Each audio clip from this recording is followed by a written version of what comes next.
Hello and welcome to Supposedly Fun. My name is Greg and I am here today to do a book haul revisit for the month of February. If you are unfamiliar with these, it's where I take a look back at book hauls from previous Februaries and see how many of the books I have read, how many I have unhauled, how many I would still like to read, and start the process of thinking about any of the books that I might want to unhaul either now or at some point in the future. It's my way of making myself a more intentional book purchaser and reader. I really do think I have learned a lot about myself as a reader and as someone who purchases books. As I have been doing these, for instance, I have learned that I am more likely to read a nonfiction book by audio than I am in print. So if I'm thinking about bringing a new nonfiction book into my library, I always think about whether or not I'd actually need this to take space on my shelf or if it is something I'd be more likely to do on audio. And the way I do this is I'm going to start with the most recent book haul, which is from February of 2023. We're going to work our way back in time to February of 2020. I'm not going to spend a lot of time talking about what each of these books is about. If you want that information, I will have links to the original book haul videos in the description box down below. I would encourage you to check out the original book haul video. You'll find out what the book is about.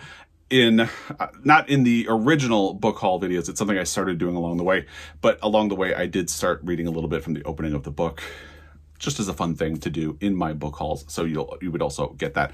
And I said that I feel like I have learned a lot. That doesn't mean I'm perfect. You will notice in this one, the largest book haul by far is February of 2023, and the smallest one is actually February of 2020. That is not usually the case. Usually it's the opposite. Usually the book hauls get smaller as time goes on. But this time last year, we had just recently redone the library and added a lot of space. And I went a little crazy in January, February, and March of last year, purchasing new books. And I started thinking about some authors that I wanted to have all of the books that they have published. And that will definitely come into play.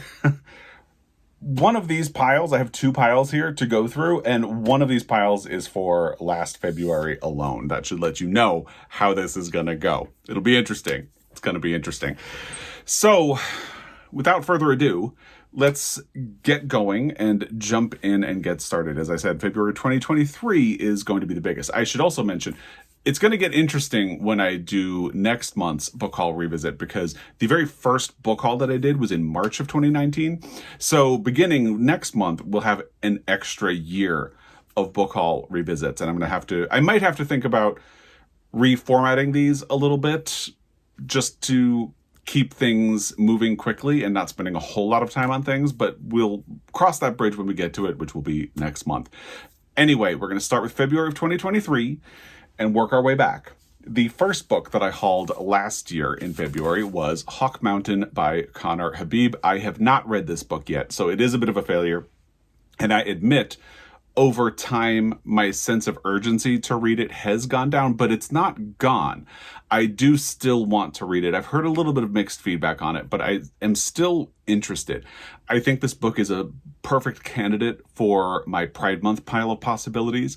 In June, I like to read books by gay authors featuring gay stories, anyone from the LGBTQ plus spectrum, and this would be a natural fit for that.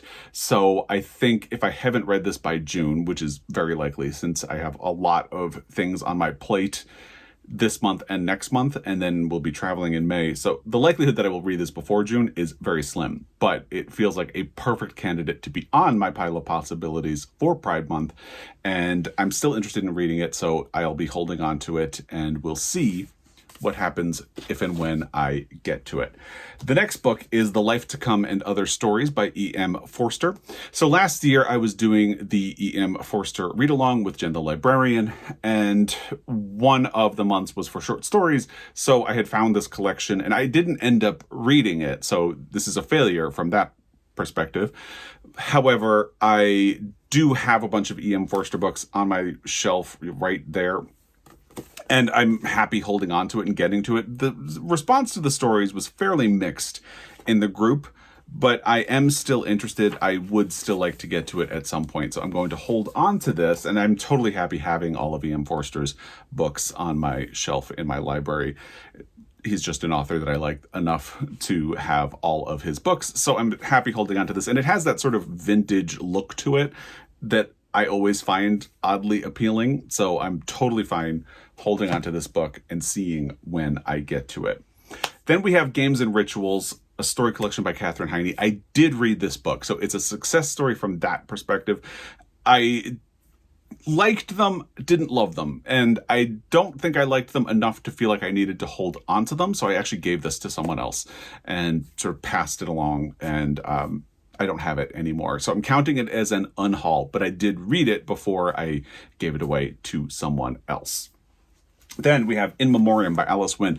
I'm honestly a little bit surprised that I did not get to this book last year because I was really excited to read it when I first heard about it. I have not gotten to it yet, but I would still really like to. So we'll see when I get to it. Again, this is something that feels like a natural fit for my pile of possibilities for Pride Month. So maybe I'll get to this and Hawk Mountain in June. Maybe I won't. I still have a couple of other books in mind for my pile of possibilities for Pride Month as it is. So we'll see if I actually get to it then. But this is definitely something that I'm going to be holding on to and something that I would still like to get around to reading at some point. So I'm going to hold on to it, and it will be on my shelf for the time being, and hopefully I will get to it at some point soon. Then there was On the Savage Side by Tiffany McDaniel. This was a new book last year, and I did not read it, but I did know somebody who was interested in reading it, and I kind of thought about the likelihood that I would ever get around to reading it, because I was hearing some mixed things about this one, and it sounded very heavy, and the place I have been emotionally for the last 2 years made me feel like it would be a long time if I ever got around to reading it. So I decided to give it to the person who was interested in it and let it go. So I'm counting it as an unhaul as well. Now we start getting into library builders, things that I purchased in February of last year to fill out my library. Since we expanded the library, I've kind of become a bit more of a collector, a little bit. So, and again, we'll get into some authors that I was sort of collecting the books that they have written, but the first one is definitely a library builder in that I like having it on my shelf. I would like to read it at some point. I don't have immediate plans to get to it, and it actually has a connection to my Pulitzer Prize project. It's Roots by Alex Haley, the Saga of an American Family. This is a beautiful old hardcover edition. One of the things that I find fun about used books is that this actually had a newspaper article from 1977 in it about Roots, the TV series, and I find that really fascinating. It's a fun find in a used book. It's one of the things that I find kind of appealing about used books. Look at this author photo. It's just fun too. So the Pulitzer connection, and I don't want to spend a lot of time on this because I said I wouldn't be talking about the books, but this has a connection to my Pulitzer project, and I did delete books that I purchased for my Pulitzer Prize project from this book haul revisit, just to save time. I'm keeping this one because it's not technically for the Pulitzer Prize project, although it is adjacent. So this was a finalist for the Pulitzer Prize in a year that there was no winner, and there's a story there, and we'll get around to it at some point when I eventually read this book, because the other finalist was A River Runs Through It by Norman MacLean. So at some point I want to read this and A River Runs Through It, because A River Runs Through It is a local favorite where I live. It's set around Missoula, and I need to read it as someone who lives in Missoula. So because there's a Pulitzer connection with that one, I will do a whole video and talk about the story of how Roots almost won a Pulitzer Prize, and has a weird distinction because it was given a citation, but it didn't win. So we'll talk about all of that when I eventually get around to it. But in the meantime, I just love this copy of the book, and I'm happy having it on my shelf. It's not going anywhere anytime soon. Then Toni Morrison is one of those authors that I decided I just really love her, and I want to have all of the books that she has written. So I found a copy of A Mercy at my local used bookstore. Beautiful book. There are some beautiful hardcovers of her work, and I love this photo of Toni Morrison. So I have not read it yet, but I would like to at some point work my way through all of Toni Morrison's books, maybe when I'm a little further along in my Pulitzer Prize project, or when I finish the Pulitzer Prize project, which will take years.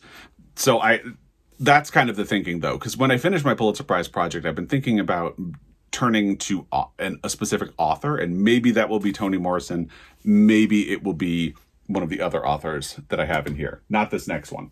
So last year I read Fanny Herself by Edna Ferber and really, really loved it. So I have been slowly accumulating all of Edna Ferber's books, and I got 2 of them in February of last year. First is Showboat. This was adapted into a hit Broadway musical, which was adapted into a movie, and it's most famous for that, but it started as a book by Edna Ferber. I have really thought about reading this a lot, even though Edna Ferber has a Pulitzer book that I should be reading for my project, and I have really thought about reading that as well. But I'm really excited to read this. This edition is not an old book, actually. It's a reprint of the first edition. So it has that look of an old book, but it's not actually old, which is kind of fun. The other one that I got is, however, an old book. It's Ice Palace, a novel by Edna Ferber. I would be much more likely to read Showboat. I would be much more likely to read Cimarron, Giant, but Ice Palace is in the mix, and it was hardcover. I don't remember if it's a first edition of it, but I just felt like I couldn't really pass it up. So even though I don't have immediate plans, it doesn't say if it's a first edition, but it's a beautiful book, and I'm sort of obsessed with Edna Ferber, and I would like to read more of her books. So that's another one that I have not read yet, but I would like to, at some point, spend a lot more time with Edna Ferber, catching up on all that.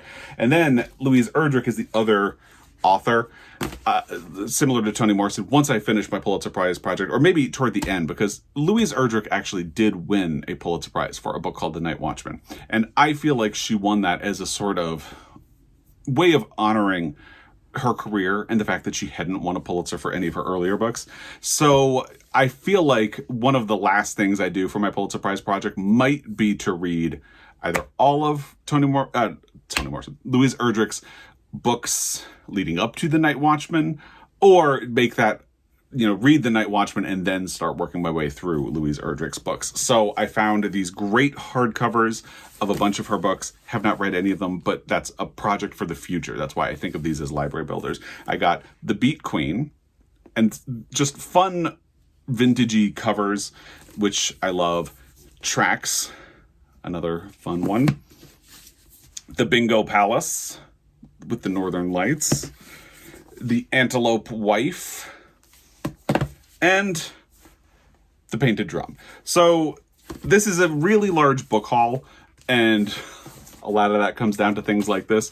And it's not one that I have read a lot of the books for, again, because a lot of them are like Louise Erdrich, things for the future and things that I will get to eventually, but I don't have any immediate plans to do. So I brought 14 books into my library in February of 2023. I've only read one, and that was Games and Rituals. So I have work to do. However, again, I feel like the purpose of a lot of these books was not to read them right away. It was more to have them and get to them at some point in the future. And I've been thinking about projects I might want to do in the future, if that makes sense. So I don't really feel too bad, even though this is a large book haul and I didn't read a lot of them. I did unhaul 2 books. Games and Rituals was one, and then the other was On the Savage Side, which I knew someone who was interested in it. So I just gave it to them, since I didn't know when I would ever get around to it. So that's one whole pile. Now we have another one, but it covers 3 different years of book hauls. So let's jump to February of 2022.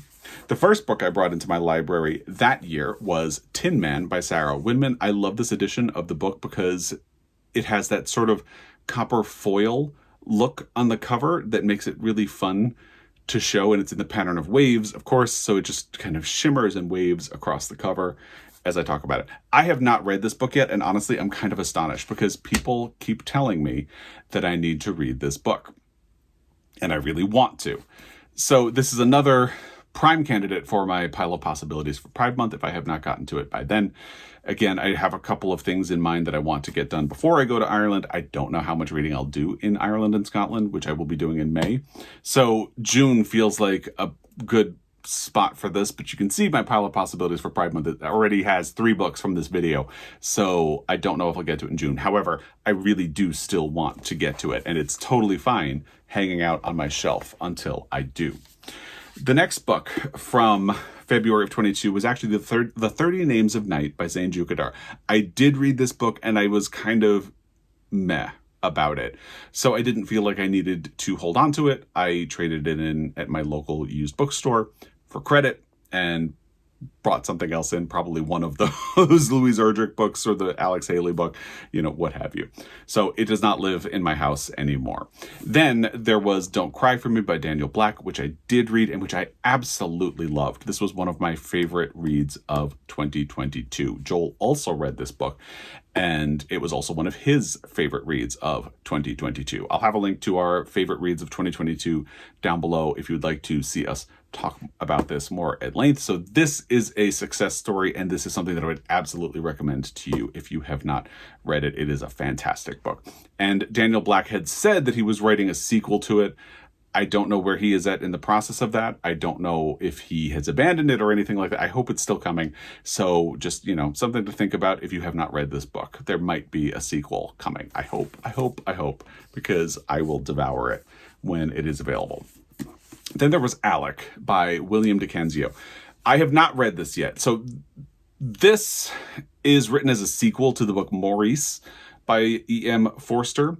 And I had been thinking to myself that I wanted to reread Maurice before I read Alec. Well, I did reread Maurice in November of last year, somewhere around there.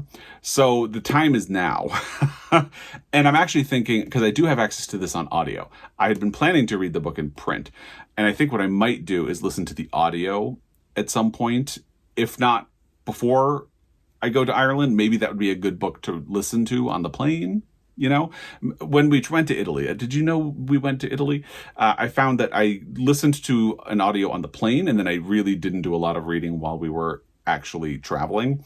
So the plane is going to be my best bet, but I'm thinking this might be something I do on audio on the plane, and we'll see how that goes. I do still want to read it, and I want to do it soon because, as I said, I had wanted to reread Maurice first, and I don't want to get too far away from that reread before I get to Alec. So the next one was Call Us What We Carry by Amanda Gorman, her book of poetry. I read this book and I liked it, but a friend came to visit recently and she had not read it, so I gave it to her as a gift.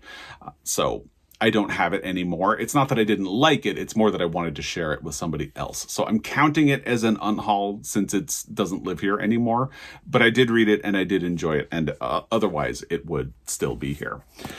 Then there was What the Fireflies Know by Kai Harris. I did not read this book. I did at some point later last year have a little bit of a crunch for space on my shelf and kind of thought to myself, how likely am I to ever read this book? And I noticed that it was available on audio. So I saved the audio and got rid of the book. And that is what it is. Then there is Waiting for Eden by Elliot Ackerman. I purchased this because it was recommended to me by Chelsea from Montana Book Company. It's a tiny little thing, so feels like it would be very doable to read. It's novella length. Yeah, it's under 200 pages. It's about 125 pages, so should be very doable at some point. The way Chelsea talked about it really got me interested in it. I don't have immediate plans to get to it, but because of its size and because of the way Chelsea talked about it, I'm totally fine holding on to it. And I know I'll be able to fit this in at some point and try it for myself. The final book that I brought into my library in February of 2022 was Gordo by Jamie Cortez. So this was entirely because of the ALA notable list for 2022, which included Gordo, and the sentence about it really made me think, I need to read this book, and I finally read it last year. And I liked it. I didn't love it, but I did definitely like it enough to keep it on my shelf.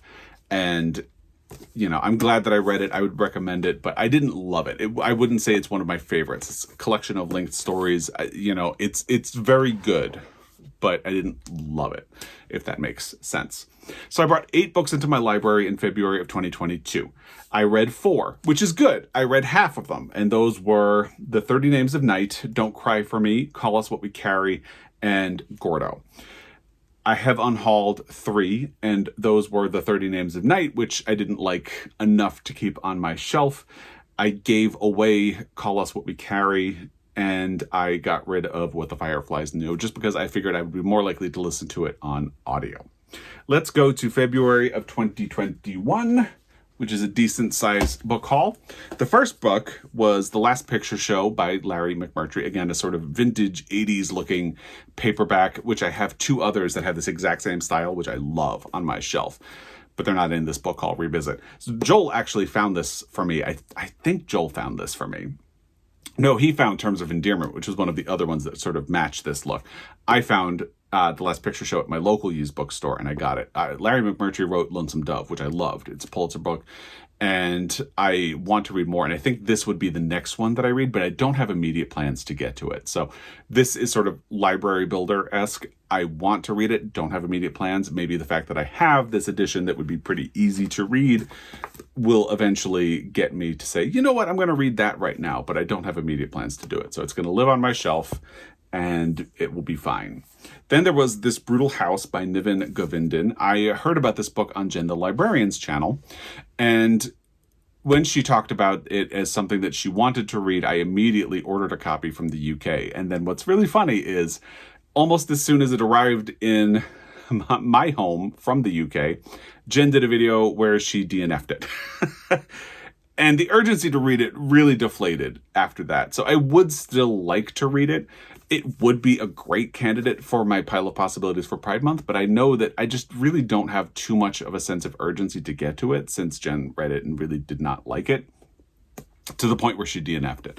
So I am holding on to it because I would still like to try it for myself, but I admit there is not much of a sense of urgency here. So if I start running out of space in the part of the alphabet where this lives, and in a year or two, if I still haven't read it, I will start thinking about an unhaul. But for now, it's totally fine hanging out, and we'll see if and when I get to it.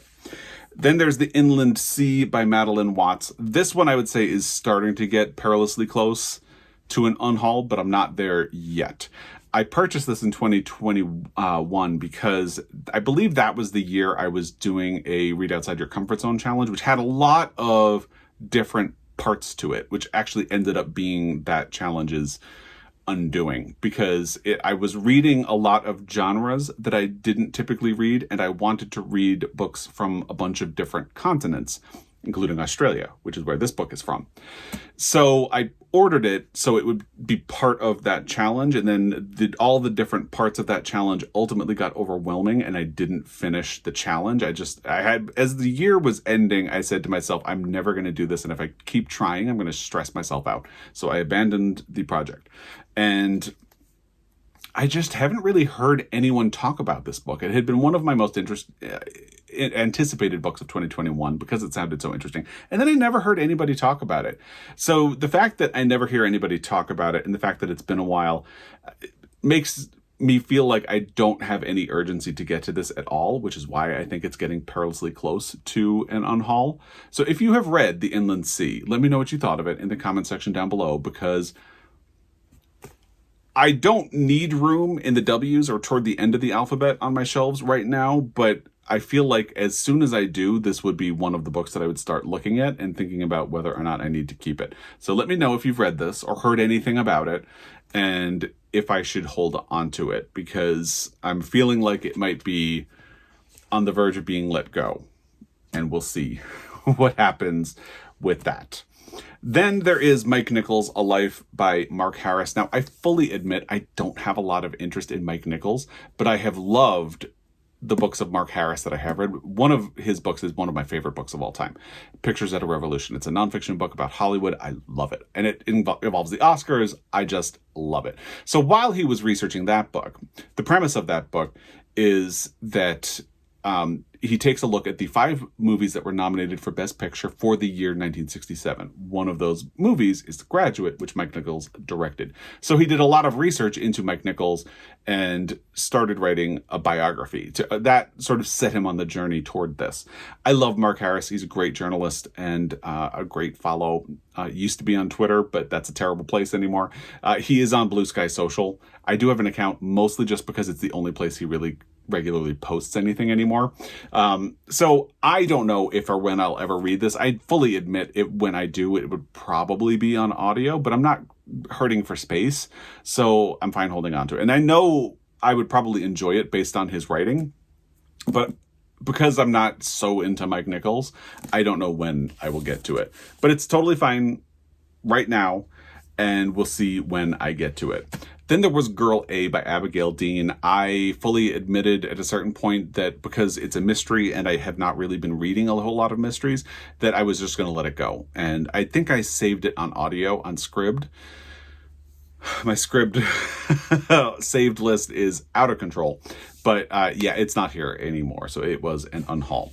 Then there is The Bad Muslim Discount by Syed M. Masood. I did read this book and I loved it. It was one of my favorite reads from 2021. I would recommend this book to you if you have not read it. I really enjoyed it a great deal. I'll link the video where I talked about this as one of my favorite reads of 2021 if you'd like more information about it, because again, I would highly recommend this book and I think not enough people have read it. The final book in my 2021 book haul was Infinite Country by Patricia Engel. I did read this book. I also really liked this. If you've read American Dirt or heard the controversy about American Dirt, forget American Dirt. Read this instead. Much better, by someone who actually has connections to the story, and yeah, just better all around. Infinite Country by Patricia Engel. So I brought 7 books into my library in February of 2021. I read 2, and that's not great, but it's a good start. I still have intentions to get to a lot of these. I do have at least one that's on the verge of an unhaul, and maybe I would kind of think about this Brutal House getting rid of. So not my best book haul year, but hey. So far there has only been one actual unhaul though, and that was Girl A by Abigail Dean. That takes us to the final book haul revisit, which is February of 2020. First, a book of poetry, something different. I don't read a whole lot of poetry. The book of poetry I have had the most success with was actually My Alexandria, Poems by Mark Doty. I really enjoyed this, liked it a lot. If you are like me and really struggle to get into poetry, this was a great one. I liked it a lot. So I've always intended to read more of Mark Doty's work and haven't done it yet. But yeah, I did read this and I really liked it a great deal. So that was a success story to kick off February of 2020. Then there is The Girl with the Louding Voice by Abby Dare or DeRay. The accent confuses me. So I have thought about unhauling this book in subsequent revisits because I admit the urgency to read it has sort of died down a lot. However, every time I do a book haul revisit, a chorus of people tell me how much they liked this book and that they think I would like it. So I have held on to it and I will hopefully get to it at some point and try it for myself. So we'll see when that eventually, hopefully someday, happens, because I'm going to hold on to it and see where we get. The next 2 are from the Vintage Japan series, which had been released around 2020 or the end of 2019. And I ordered a couple of them. 2 of them arrived in February of 2020. The first one is The Sailor Who Fell from Grace with the Sea. They only post the last name of the author and they don't post the translator. So it's by Yukio Mishima and it's translated from the Japanese by John Nathan. They're just beautiful editions of books. And I've heard mixed things about this book, but this is such a beautiful edition and it's such a tiny little book that I feel like I will not have much of a problem fitting this in. It's 131 pages. So I will not have much of a problem fitting this in at some point. I'm going to hold on to it. I would like to read it at some point. A much bigger book is The Makioka Sisters. And again, they don't have the name of the translator. It's by Junichiro Tanizaki, and it's translated from the Japanese by Edward G. Seiden Sticker. Put the translator's name on the front of the book. And really gorgeous edition of this book. I didn't open for the end papers on the other one, but I'll show you these. Beautiful editions of this book. I've heard really great things about this book, and I would really like to get to it at some point. I have not done it yet, but I would still really like to. And because of the size of the book and the way it's designed, it jumps out to me a fair amount. I actually see it a lot from my desk because it's on the shelf right there. You can't see it, but right there. So it's in my line of sight while I'm working. And I have really thought about how much I want to read it. So that's 4 books in February of 2020. And I have only read 1. And that one was My Alexandria, the poetry book. And I have not unhauled anything. I did think about unhauling The Girl with the Louding Voice, but you, the viewers, have saved it twice now. And it's not in danger anymore. I am going to hold on to it, and hopefully I will get to it at some point. Overall, I brought 33 books into my library in the last 4 Februaries, most of them in February of 2023. I've only read 8, which is really not good. However, a lot of the books, again, most of them were in February of 2023, and a lot of those are library builders and things that I was thinking about for projects in the future, like the 4 Louise Erdrich books that I brought into my library, the 2 Edna Ferber books that I brought into my library, and the 1 Toni Morrison that I brought into my library. And there are some books that I've been thinking about getting rid of, but, you know, we'll see how things go. And if you have feedback on any of them, again, put it in the comment section down below. I've only unhauled 6 out of the 33 books so far, and 3 of those were actually given as gifts to people, so not bad. So that is how I did with my February book hauls. If you have thoughts about any of these books or recommendations based on my interest in any of these books, let me know in the comment section down below. As always, I really appreciate your time, and I will be back. Until next time, happy reading.